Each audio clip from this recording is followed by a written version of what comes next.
नमस्कार दोस्तों, आज हम इस वीडियो में आपके साथ डिस्कस करेंगे एक्सियल फ्लो कंप्रेसर के बारे में। जैसा नाम से ही पता चलता है कि इस टाइप के कंप्रेसर में जो फ्लो ऑफ गैसेस रहेगा वो एक्सियल डायरेक्शन में रहेगा। मतलब कि जो गैसेस वर्किंग फ्लूइड या जो एयर फ्लो करेंगी इस कंप्रेसर में वो इस रोटेशनल एक्सिस के बिल्कुल पैरेलल होंगी। और यह डायनेमिक कंप्रेसर का एक टाइप है और इसे एयरफॉयल बेस्ड कंप्रेसर भी कहा जाता है। और इस कंप्रेसर का प्रयोग हम कॉन्टीन्यूस फ्लो के लिए करते हैं कंप्रेस्ड गैसेस का या एयर का, क्योंकि इस कंप्रेसर के प्रयोग से हमें लगातार जो गैसेस मिलती हैं वो कॉन्टीन्यूसली प्रेशराइज होकर मिलती हैं। अगर हम बात करें centrifugal compressor, axi centrifugal compressor या जो मिक्स्ड फ्लो कंप्रेसर होता है जिसमें फ्लूइड फ्लो में रेडियल कंपोनेंट इंक्लूड होता है, लेकिन एक्सियल फ्लो कंप्रेसर के केस में रेडियल कंपोनेंट इंक्लूड नहीं होता। अब बात करते हैं कि इसकी कंस्ट्रक्शन किस प्रकार से होती है। अगर आप यहाँ पर देखें, ये जो डायग्राम है ये टर्बोफैन का डायग्राम है जो हम जेट इंजन में यूज़ करते हैं। यहाँ पर ये स्पिनर लगा है, उसके बाद ये फैन ब्लेड हैं, उसके बाद लो प्रेशर कंप्रेसर जिसे हम बूस्टर कहते हैं, और उसके बाद लगा है एक्सियल कंप्रेसर। तो हाई प्रेशर कंप्रेसर यहाँ पर लगा हुआ है, तो ये एक्सियल कंप्रेसर है। तो इसकी कंस्ट्रक्शन की अगर बात करें, इसके जो मेन कंपोनेंट होते हैं, सबसे मेन कंपोनेंट अगर हम देखें, इसमें केसिंग होती है जो आपको ये नज़र आ रही है, ये केसिंग है। और केसिंग के बाद रोटर है, ये जो रोटर आपको नज़र आ रहा है। रोटर के बाद स्टेटर लगा है। जो स्टेटर के जो ब्लेड होते हैं वो केसिंग के साथ एक हिसाब से वो अटैच होते हैं। तो इसमें अगर हम देखें, ये जो एक्सियल फ्लो कंप्रेसर होता है इसमें जो रोटर हम देखें, नंबर ऑफ़ रोटर आपको नज़र आ रहे हैं, जैसे 1 2 3 4 5 6। तो रोटर इसमें मल्टी स्टेज में लगे हुए हैं। उसके बाद प्रत्येक रोटर के बाद आप देखेंगे कि स्टेटर वेन लगे हैं जो फिक्स होते हैं। जो रोटर है वो रोटेट करता है। और इसमें अब एक चीज़ और ध्यान में देने लायक है कि रोटर और स्टेटर का जो एक सेट होता है उसे हम स्टेज कहते हैं। तो यहाँ पर एक स्टेज कंप्लीट हुई, फिर दूसरा रोटर और फिर स्टेटर, तो ये दूसरी स्टेज है। तो एक प्रकार से ये जो अरेंजमेंट आपको नज़र आई है ये multi stage axial flow compressor होता है। क्योंकि अगर हम देखें, जो नंबर ऑफ़ स्टेजेस हैं वो डिपेंड करती हैं कि प्रेशर रेशो की ज़रूरत कितनी है, उस पर निर्भर करता है। क्योंकि जो सिंगल स्टेज जो एक्सियल फ्लो कंप्रेसर होता है उसकी जो प्रेशर रेशो है वो 1.1:1 से 1.4:1 के बीच में वो वेरी करती है। अगर ये जो रेशो आपको सिंगल स्टेज की नज़र आ रही है, ये सेंट्रीफ्यूगल कंप्रेसर से जो हमें प्रेशर रेशो मिलती है उससे भी कम होती है। क्योंकि सेंट्रीफ्यूगल कंप्रेसर में जो प्रेशर रेशो होती है वो 4:1 से 5:1 के बीच में रहती है। इसलिए हम प्रेशर रेशो को इंक्रीज़ करने के लिए मल्टी स्टेज का इस्तेमाल करते हैं।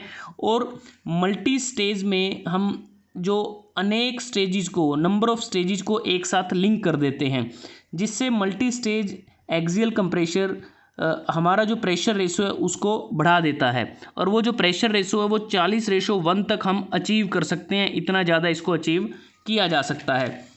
उसके बाद अगर हम देखें, जो यहाँ पर स्टेटर वेन लगी हैं ये फिक्स होती हैं और कंसेंट्रिक होती हैं with the axis of the rotation, उसके साथ कंसेंट्रिक होती हैं। और कंप्रेसर में जो ब्लेड या वेन्स इस्तेमाल होती हैं वो फ्लैट होती हैं।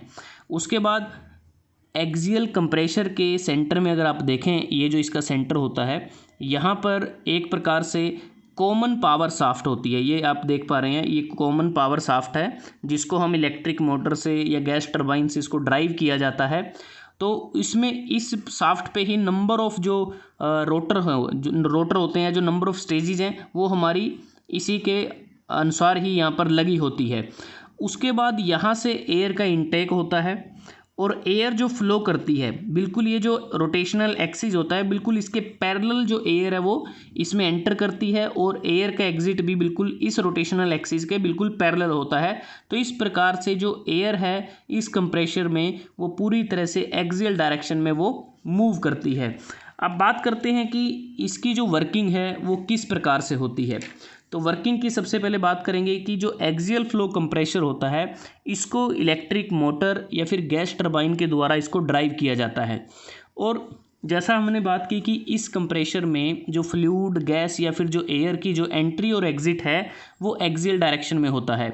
और इस टाइप के कंप्रेशर में वर्किंग फ्लूइड गैस या फिर एयर का जो कंप्रेशन है, कोई भी एक मीडियम हम यूज़ कर सकते हैं, उसका जो कंप्रेशन है वो ये जो पैसेज होते हैं इन पैसेज के डिफ्यूज़न एक्शन पर आधारित होता है। मतलब कहने का ये है कि जो स्टैटर हम इसमें यूज़ करते हैं, जिसको हम डिफ्यूज़र भी बोल देते हैं, वह काइनेटिक हेड जो होता है फ्लूइड का, गैस का या जो एयर का जो काइनेटिक हेड होता है, उसको वह प्रेशर राइज में कन्वर्ट करता है। या दूसरे शब्दों में अगर आप सुने कि जो रिलेटिव काइनेटिक हेड जो एग्जिस्ट करता है वह रोटर की रोटेशन के कारण होता है।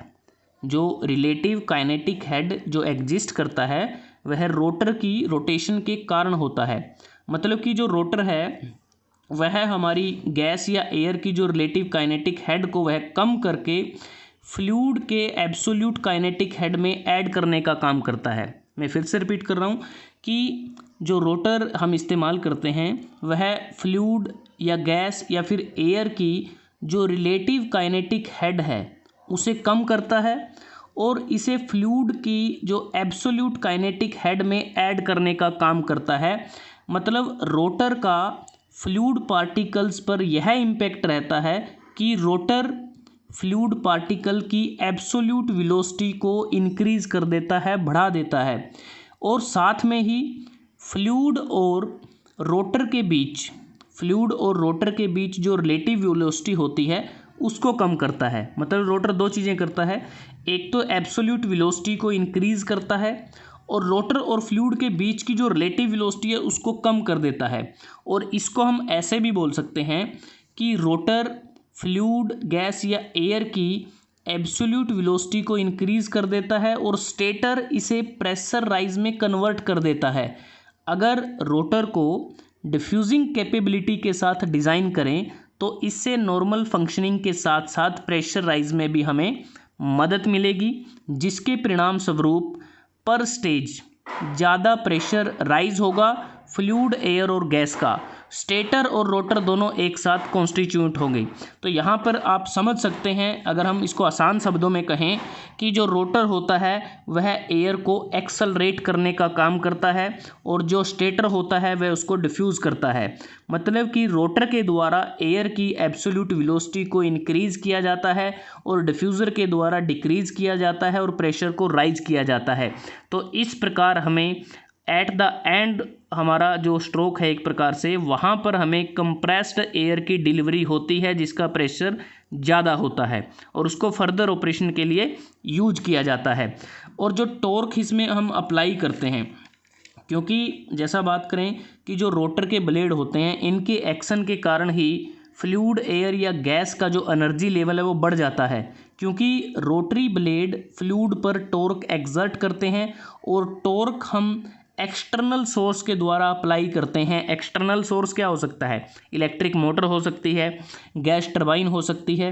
और जो स्टेटर यहाँ पर आप देख रहे हैं वाइट कलर का, स्टेटर एक प्रकार से स्टेशनरी ब्लेड होता है जो फ्लूइड या गैस या एयर को स्लो कर देता है प्रेशर को राइज करके, और फ्लूइड फ्लो के सर्कमफ्रेंशियल कंपोनेंट को प्रेशर में ये कन्वर्ट करता है। तो इस प्रकार से इसमें वर्किंग होती है। उसके बाद अगर हम बात करें एक्सियल फ्लो कंप्रेशर की एडवांटेज क्या हैं, डिसएडवांटेज क्या हैं, या फिर इसकी एप्लीकेशन क्या हैं। एडवांटेज की अगर बात करें तो इससे हमें हायर प्रेशर रेशो मिलती है। हायर प्रेशर रेशो जैसा बात की कि 40:1 हम इसमें अचीव कर सकते हैं। हायर एफिशिएंसी मिलती है।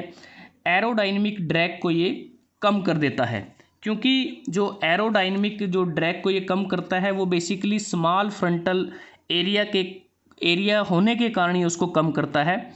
और इसमें हमें लार्ज मास फ्लो रेट मिलता है। डिसएडवांटेज की बात करें तो इसका वेट ज़्यादा होता है। स्टार्ट करने के लिए हमें ज़्यादा पावर की रिक्वायरमेंट होती है। लो प्रेशर राइज होता है। अगर हम एक स्टेज की बात करें तो उस पर प्रेशर राइज कम होता है, इसलिए हमें मल्टीपल स्टेज की इसमें ज़रूरत पड़ती है। एक्सपेंसिव है और इसकी मैन्युफैक्चरिंग भी थोड़ी डिफ़िकल्ट है। अगर एप्लीकेशन की बात करें, बहुत सारी एप्लीकेशन हैं। गैस टरबाइन में इसको यूज़ कर सकते हैं। एरोस्पेस जेट इंजन में इसका यूज किया जाता है, क्योंकि परफॉर्मेंस अच्छी देता है, रिलायबिलिटी इसकी अच्छी है, फ्लेक्सिबल ऑपरेशन हमें ये मिलते हैं, इसलिए इसको यूज किया जाता है। विंड टनल में इसका इस्तेमाल किया जाता है, एयर ब्लोअर में, ब्लास्ट फर्नेस में, तो पावर स्टेशन इत्यादि में इसका हम यूज कर सकते हैं। तो दोस्तों आज हमने इस वीडियो में आपके साथ डिस्कस किया एक्सियल फ्लो कंप्रेसर के बारे में, जो डायनेमिक कंप्रेसर का एक टाइप है।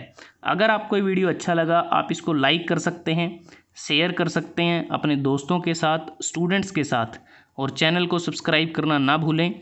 जल्दी हाजिर होते हैं एक नए वीडियो के साथ, तब तक के लिए धन्यवाद। आपका दिन शुभ रहे।